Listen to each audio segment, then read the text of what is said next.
मिनशैतानिर्रजीम बिस्मिल्लाहिर्रहमानिर्रहीम। प्यारे बच्चों, कल आपने हैदर अली आतश की पहली गज़ल पढ़ी है। ख्वाजा हैदर अली आतश, उसकी पहली गज़ल पढ़ी है। आज हम उसकी दूसरी गज़ल पढ़ेंगे। ये आरज़ू थी तुझे गुल रूबरू करते, हम और बुलबुले बेताब गुफ्तगू करते। शायर फरमाते हैं, आतिश अपने महबूब से फरमाते हैं कि मेरी ये तमन्ना है कि हम तुम्हें फूल के सामने रखें, क्योंकि बच्चों फूल खूबसूरत होता है, इसलिए उसने फूल का कहा, सामने रखे और फिर बुलबुल से हम कलाम होकर तुम्हारे और फूल के हुस्न पर तबसरा करें। और मुझे यकीन है कि उस हुस्न के मुकाबले में तुम फूल से भी जीत जाओगे और बुलबुल को भी इस बात का एतराफ़ करना पड़ेगा। यहाँ शायर को अपना महबूब फूल से भी ज्यादा खूबसूरत लगता है, इसलिए उसने फूल से अपने महबूब फूल से भी ज्यादा महबूब को कहा कि मेरा महबूब फूल से भी ज्यादा खूबसूरत है, इसकी खूबसूरत इसको सबसे ज्यादा अच्छी लगती है। पयामे बार न मैसर हुआ तो खूब हुआ, जुबान गैर से क्या शरए आरज़ू करते। शायर फरमाते हैं, अगर महबूब तक अपना पैगाम पहुंचाने वाला कासिद मुझे न मिला तो ठीक ही हुआ, क्योंकि हम किसी दूसरे की जुबान से क्या अपनी तमन्ना और दिल का हाल बयान करते। ये अच्छा ही हुआ कि मुझे कोई कासिद नहीं मिला, इससे इस तरह मैं अपने दिल का हाल खुद ही बयान करता और यही एक अच्छा तरीका है ताकि अपने महबूब के सामने अपने इश्क का इजहार करूं। अगर दूसरी की ज़बानी वो मेरा महबूब मेरे इश्क का बयान सुनता, मेरा हाल सुनता, तो वो अच्छा नहीं होता। इसलिए मुझे ये अच्छा लगा कि मुझे कोई कासिद न मिला। ये ठीक ही हुआ मेरे लिए, ताकि मैं अपने महबूब के सामने अपने इश्क का इजहार खुद करूं। मेरी तरह से माहू महर भी है आवारा, किसी हबीब की ये भी है जुस्तजू करते। शायर फरमाते हैं, जिस तरह मैं अपने महबूब के इर्द गिर्द आवारा फिरता रहता हूँ, इसी तरह जिस तरह चांद और सूरज अपने महबूब के इर्द गिर्द आवारा फिरते रहते हैं, इसी तरह मैं भी अपने महबूब की तलाश में आवारा फिरता रहता हूँ। चुनांचे शायर खुद अपने महबूब की तलाश में सरगर्दान है और सूरज और चांद की सरगर्दानी की वजह भी उनके महबूब की तलाश समझता है। यानी शायर को ये लगता है कि जिस तरह मैं महबूब के लिए उधर इधर फिरता हूँ, आवारा गर्दी करता रहता हूँ, इसी तरह शायद चांद और सूरज भी आवारा गर्दी करते हैं, शायद उनको भी किसी महबूब की तलाश है। हमेशा मैंने गिरेबां को चाक चाक किया, तमाम उम्र रुफू गा रहे रुफू करते।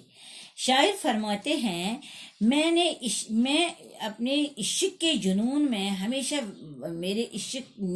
शायर फरमाते हैं, इश्क में अपने जुनून में मैं हमेशा अपने वहशत के सबब अपना गिरेबान चाह करता रहा। यानी मुझ पर इतनी वहशत तारी हो जाती कि मैं अपना गिरेबान चाह करता, फाड़ देता अपना गिरेबान।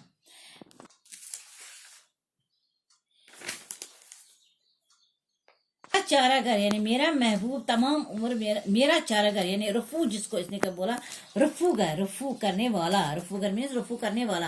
यानी जब मैं अपना गिरेबान चाह करता रहता हूँ, फाड़ देता हूँ, तो मेरा रफूगर इसको रफू करता था, यानी मेरा इलाज करता था तमाम उम्र, लेकिन मेरी दीवानगी किसी तरह काम ना हुई। यानी अगरचे मेरे दोस्त मेरा इलाज करते रहे, लेकिन मेरा जुनून, मेरी दीवानगी किसी तरह काम न हुई।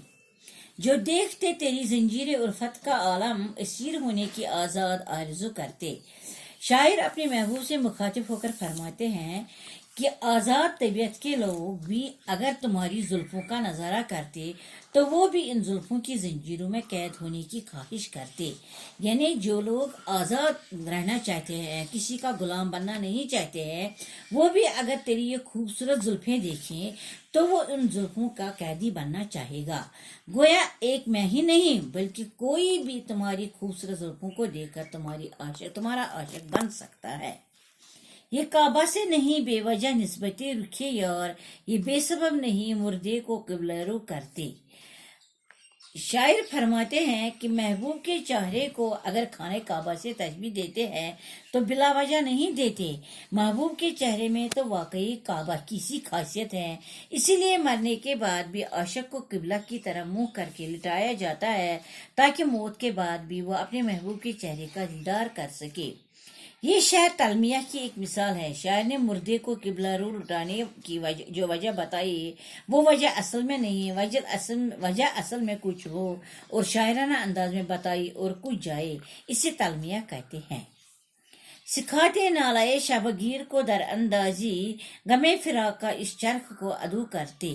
شاعر فرماتے ہیں کہ ہم رات بھر کی جانے والی آہو فغان کو در اندازی کرنا سکھاتے تاکہ یہ آسمان کو چیر کر اپنے لیے اثر لینے چلی جاتی۔ یعنی جو میری آہو فغان ہے، یہ جو میری آہو زاری ہے، وہ اگر آسمان کو چیر دیتے تو اور وہاں پر آسمان کو بھی اس سے اثر، آسمان پر جو بیٹھا ہوا میرا اللہ ہے اس کو بھی اثر ہو جاتا۔ یہ آسمان ہی ہے جو افغان کو اوپر جانے سے روکتا ہے اور ہم جدائی کے غم میں مبتلا ہی رہتے ہیں۔ اس لیے ہم جدائی کے غم کو آسمان کا دشمن بنا دیتے تاکہ آسمان آہوزاری کو نہ روک سکے اور یہ آہوزاری دعا بن کر اوپر چلی جائے۔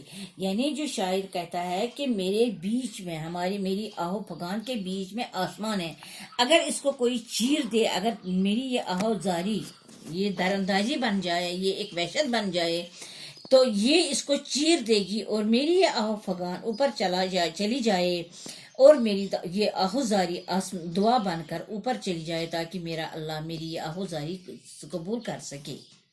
وہ جانے جان نہیں آتا تو موت ہی آتی، دل و جگر کو کہاں تک بالا لہو کرتے۔ شاعر اپنے محبوب کی جدائی میں بہت پریشان ہے اور کہتے ہیں کہ ہم کب تک جدائی کے غم سے دل و جگر کا خون کرتے رہیں، اس لیے ایسی زندگی سے موت ہی اچھی ہے۔ یا تو محبوب آ جائے اور ہماری جدائی کا غم مٹ جائے، یا پھر ہمیں موت آ جائے تاکہ ہم ہمیشہ کے لیے اس غم سے چھٹکارا حاصل کریں۔ نہ پوچھ عالم برگشتہ تا علی آتش، برستی آگ جو باران کی آرزو کرتے۔ شاعر اپنی بدبختی کا ذکر کرتے ہوئے اپنے آپ سے مخاطب ہو کر کہتے ہیں کہ میری بگڑی ہوئی قسمت کا حال مت پوچھو، میری بگڑی ہوئی قسمت کا حال مت پوچھو۔ وہ بدبخت ہوں، میں وہ بدنصیب ہوں کہ اگر میں نے کبھی بارش مانگی تو آسمان سے بارش کے بدلے آگ برسی، گویا میں نے جو کچھ چاہا سب اس کے الٹ ہوا۔ یعنی میرا نصیب اتنا خراب ہے کہ میری کوئی بھی دعا قبول نہیں ہوتی بلکہ اس کا الٹ ہو جاتا ہے۔ اگر میں نے بارش مانگی، یعنی اگر میں کبھی اللہ سے بارش مانگتا ہوں تو آسمان سے آگ برستی ہے، گویا میں نے جو کچھ کیا اس کے سب الٹ ہوا اور میں وہ اپنی قسمت پر اپنی بدقسمتی کو دیکھ کر بہت پریشان ہوتا ہوں۔